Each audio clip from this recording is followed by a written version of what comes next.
Welcome to Forest.chat, where we talk about individual endeavour in Western Australia. I'm your host, Paul Vandermeer, and in today's episode, we're talking with Chris Lark about organising running events. Chris started off organising international squash events, and since 2017 has been organising running events. Welcome to Forest.chat, Chris. Thanks, Paul. Thanks for having me. It's great to be here. A pleasure, Chris. Great to have you. Chris, what running events do you organise? I have a series of running events. They are called the Running Works event series. In that series, I have 6 events that I organise. Those 6 events between a mix of trail and running, and we also have a duathlon in there as well. A duathlon. So what's a duathlon? People would know a lot about triathlons, but duathlon is a run, ride, and run, which we do 2 of in one event that we do. You go and run for a distance, then jump on the bicycle, do a ride, and then hop off and get back on your feet and run. That's correct, yes. That sounds like it could be quite difficult. For most people, I'm sure it is. You talk about gravel events. Yes. And the others are track events, are they? No, so we have 3 of our events on trail, then the other 3 are on road or path. We have a whole range of different distances, from like an ultra marathon to like a 5K event. So someone can come along, do a 5K, which is not too onerous. You can probably walk that in an hour or so, most people, I would imagine. Yes, that's correct. As an entry point. Yeah. And we try to have a whole range of distances, so you can start at the lower end and work your way up to doing an ultra marathon if that's what you'd like to do, or even, work your way up to a half marathon or a 10K. So we always have a range of different distances for everyone. And we also have like a kids race as well, which is a 3K kids race that we do as well. A kids race. So that's aimed at, how old would those kids be? We do that one for like under 16s, but usually between, 6 and 12 is more the ages that the kids do that event. And is that well supported? Yes, it is. So we do that event on a trail, which is like a 3K looped course. What we do is we get the parents to go with the kids and run that event. On the trail, it's quite an easy trail course. It's really just limestone. They do the loop, and we just try to get the family involved with the kids doing that event. I look forward to hearing some more about how families get involved when we talk about what you're doing and what it means in a little while. And do your events combine into a series? Not particularly, but we just that's the 6 events we have. We call it the Running Works event series. That's our business name for that series of events. All the events together, we just call it the Running Works event series. Each event is standalone. We are actually next year is looking to put points together where you can run like in all of our events, and you'll get points for each event depending on how you go, and then those points will be added up to the end of the year, and hopefully we can give out some trophies and prizes as a series of those events. And what sort of people come along and do your events? Anyone and everyone. So we have, like I said, we mentioned so kids, and then to people that are in their 80s doing some of the events, even the duathlon, and some of these ultras. We have people 70 plus in age, and just a whole range of anyone that would want to do it. That's into running, really. The people who are already running are looking for events to do, I would imagine. Yeah, definitely. There's obviously people know about some of the larger events around Perth, like the HBF or Sydney to Surf. Our events are kind of in the middle, catered for everyone. I think there's good things about them, as they're not as expensive.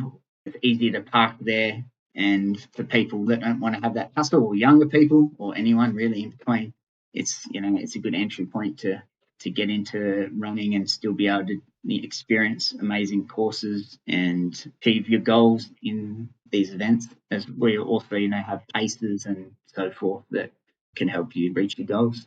That's interesting, having the paces. They're very handy for people, as you said, who are wanting to set goals for their running and achieve them. That's a great thing.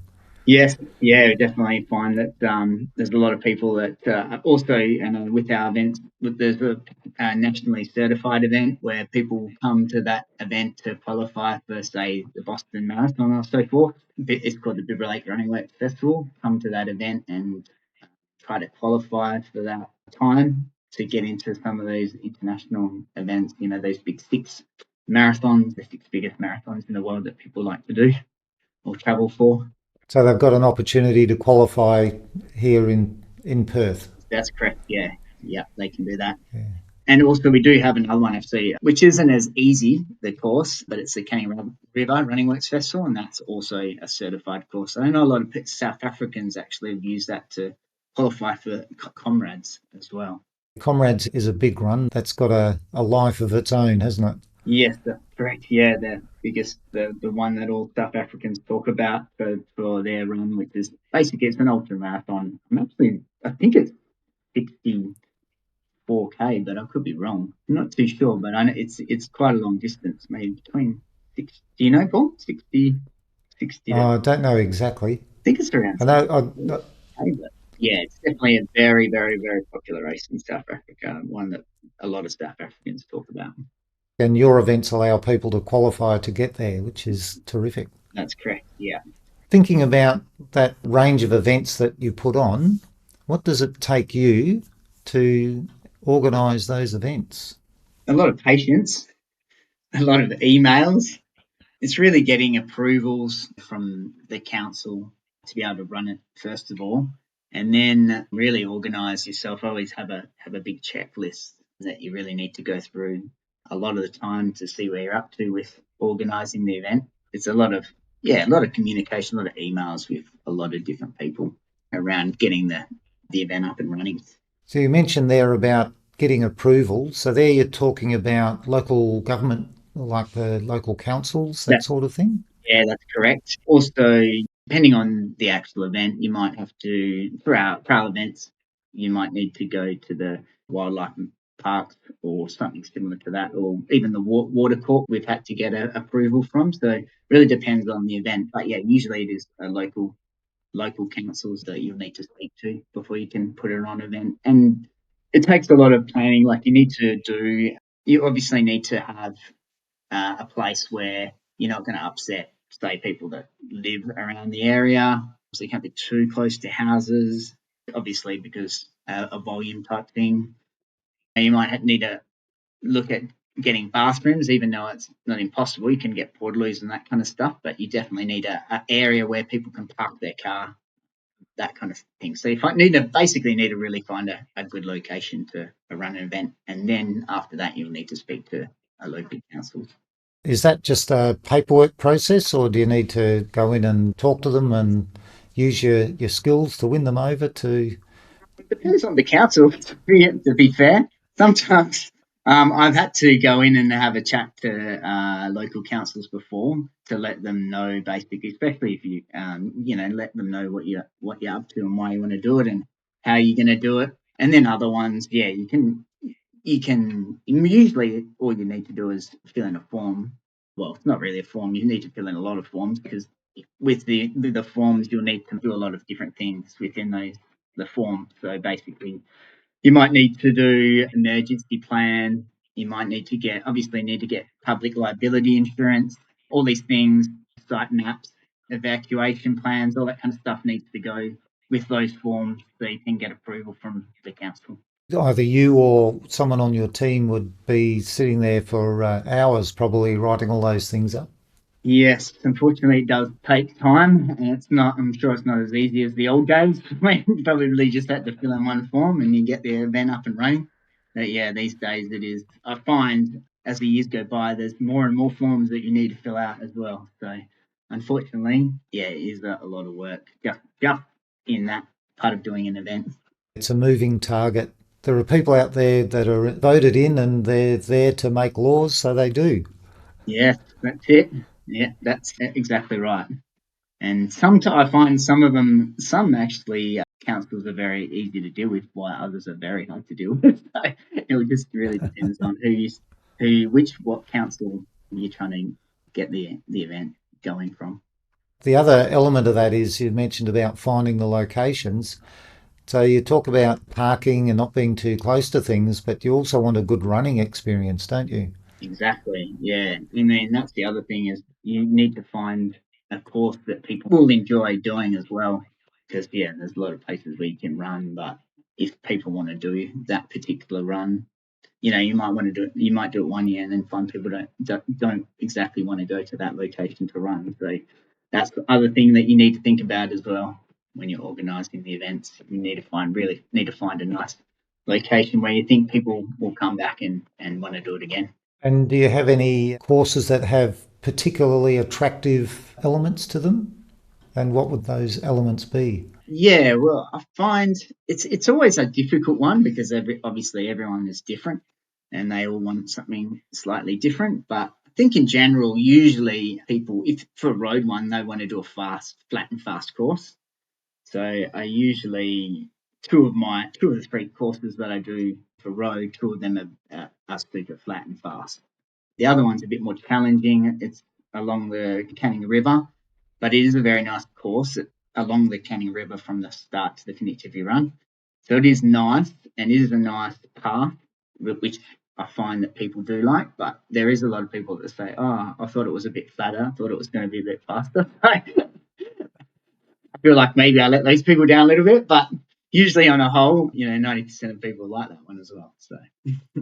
And what about the trail courses? What is it around the trail courses that That's an interesting one because that's probably the other way. It goes the other way. So most people, it's always a difficult one because that one is actually everyone is different. So some people do really like a really hard, challenging course, like super super tough, and then other people just want to cruise through the run and enjoy the scenery as they're running around.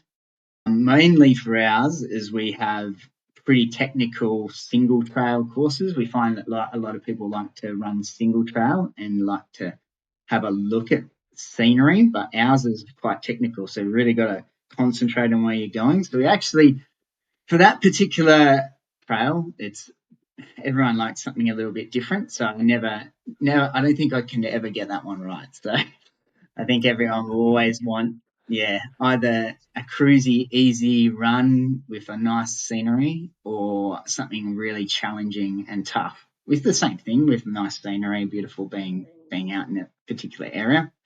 But yeah, something that's a bit more personalised to that person, I think.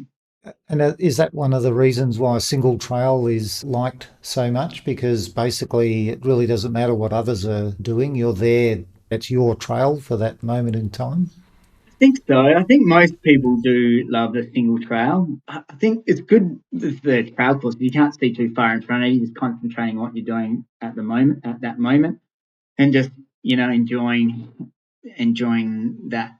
I guess the thing part of the single trail is that it's quite usually a bit windy, a bit. I don't know why people love it so much, but I love it too. That it's just a more personalized experience being on just concentrating on what you're doing and not you don't have to think about too much about where everyone else is on course or what you can see some big hill coming up. You're just concentrating on that small area that you're running on. Yeah, that's the getting into the flow. Yeah, That's a state that people really like, and that single trail effect really helps you with that, I think.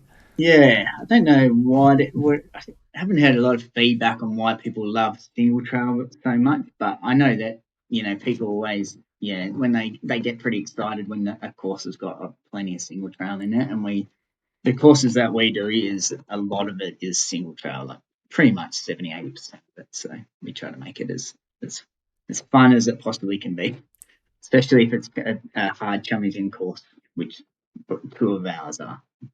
We've heard what it takes, Chris, to organise events. We'll have a break now, and after the break, we'll talk about what it means.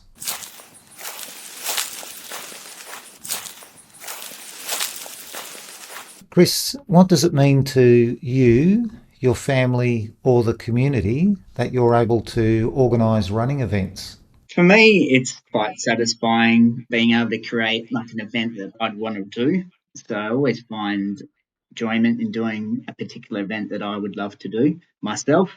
And then on top of that, as my kids are getting older, they're getting a lot more involved. And also, my running friends, running community that we have, we organise a whole range of running group runs as well and training. So a lot of these people get around, bring their kids as well. My daughter and other friends give out, say, medals to the finishers. The kids love to do that particular thing. Also, people get involved in doing particular things on the course, like the water station or so forth.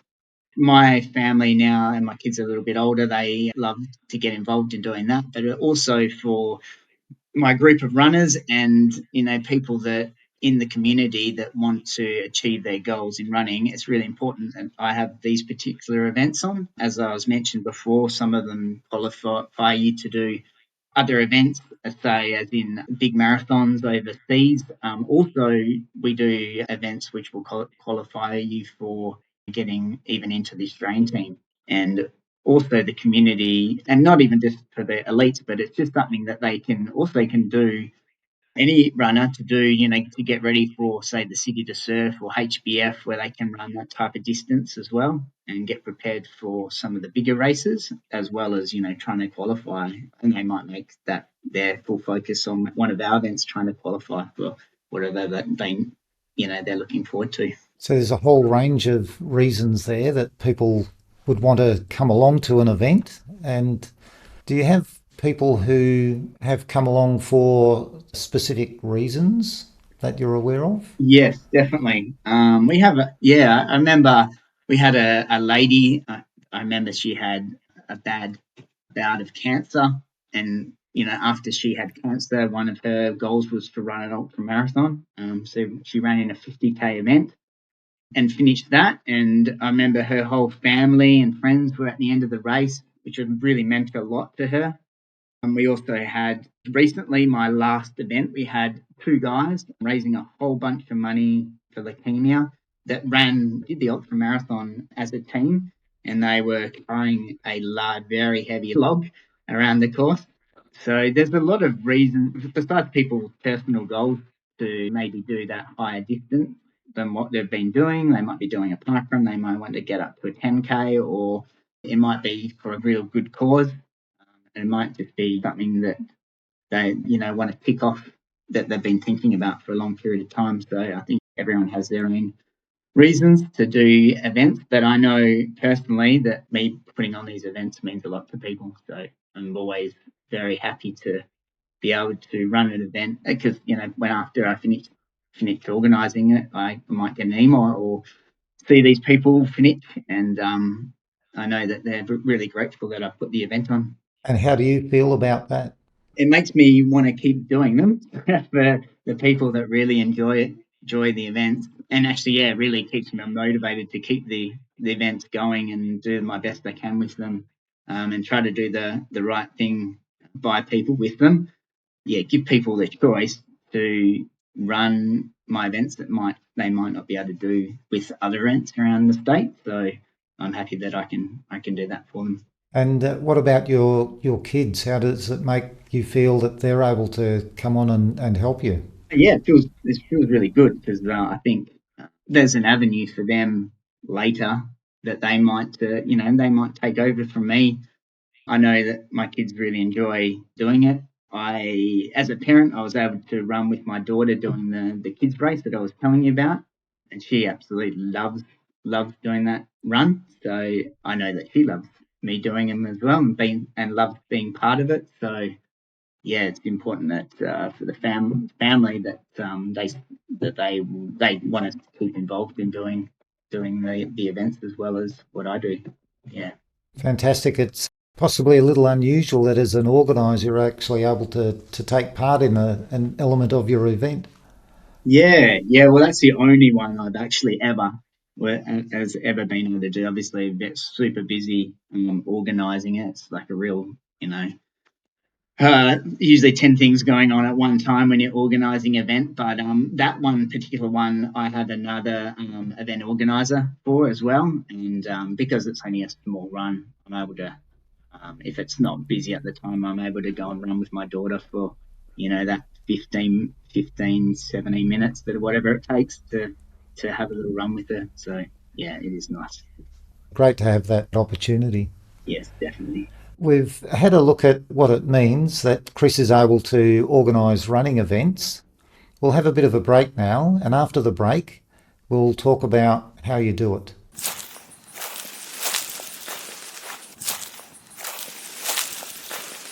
Chris, we've heard what it means that you're able to organise running events. If someone was wanting to take up running events in general, some sporting events, how would they go about it? As I mentioned, you really need to find a location to where you'd want to organise an event, making sure that you've obviously got enough parking, obviously organise a nice course that you think people will keep coming back to. After you do that, you'll need to speak to the local council, and start getting the information from them what it's required to organise an event. I know there's a lot of people that have these great ideas about how they'd love to do an event at a particular place, but then they get the forms from the council and realise that it's actually a lot of work to get the events up and running. So, things that you require, obviously you need to get public liability insurance. You're going to have to spend a lot of time doing, evacuation plans, emergency, go through a whole bunch of scenarios, as in what happens if something happens at your event with someone that's not well. And then, you need to organise a whole bunch of different things for the event, such as, first aid, obviously.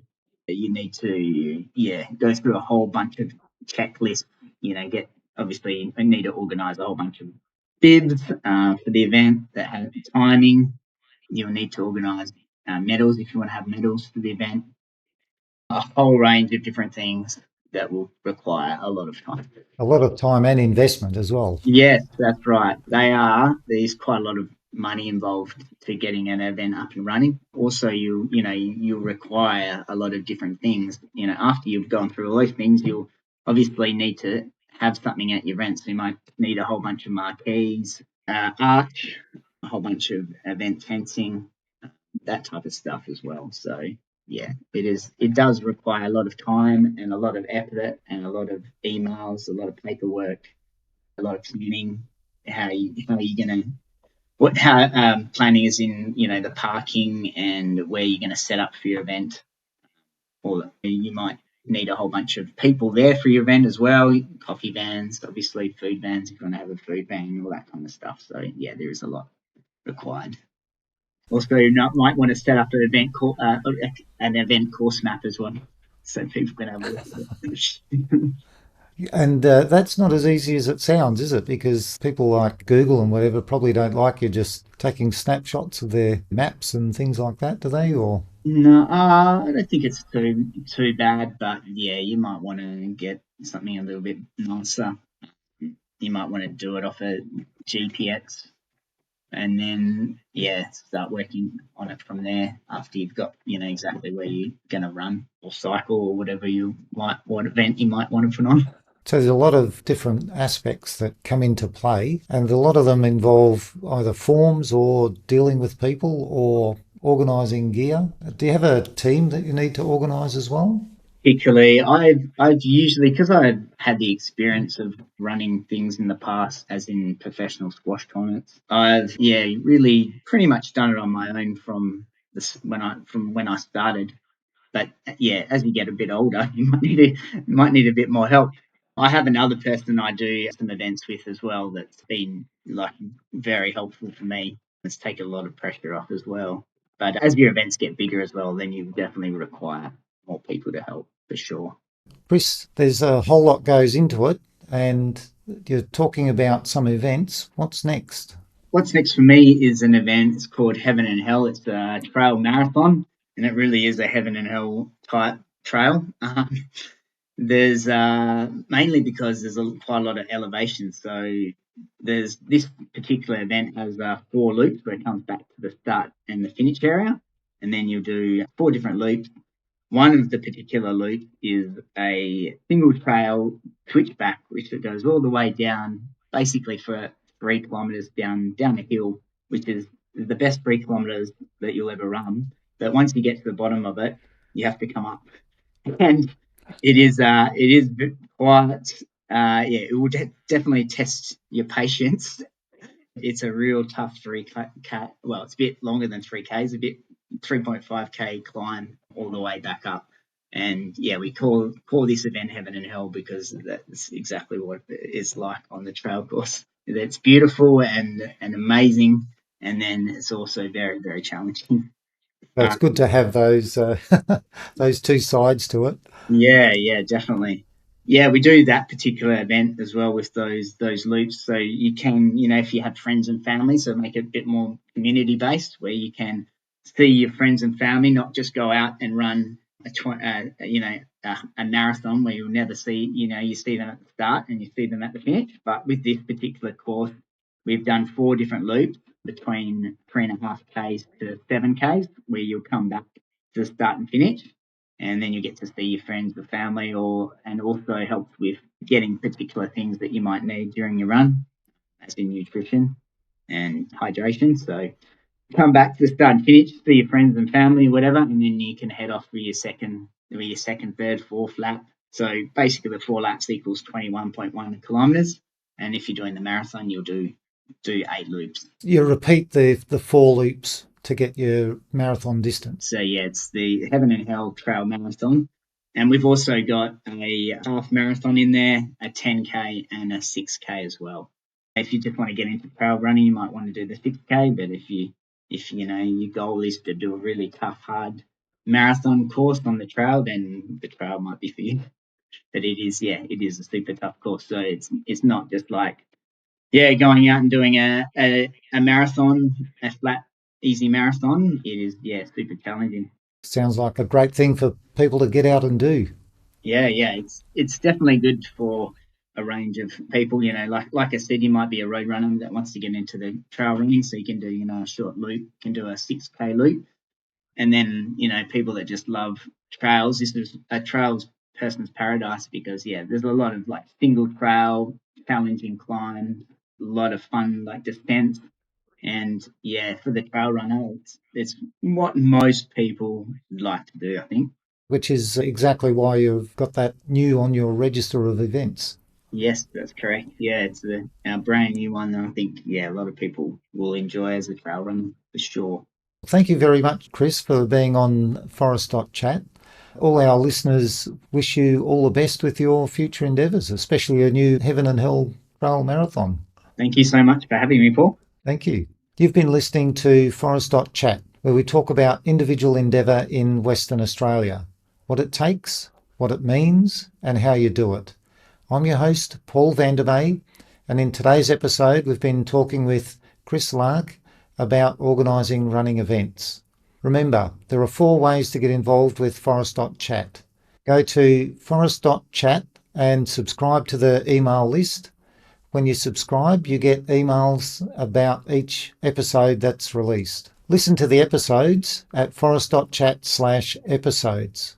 If you do something that other people might be interested in doing, then organise an interview at forest.chat/interview. If you'd like to support a small business, go to forest.chat/advert. I'm looking forward to joining you with our next episode.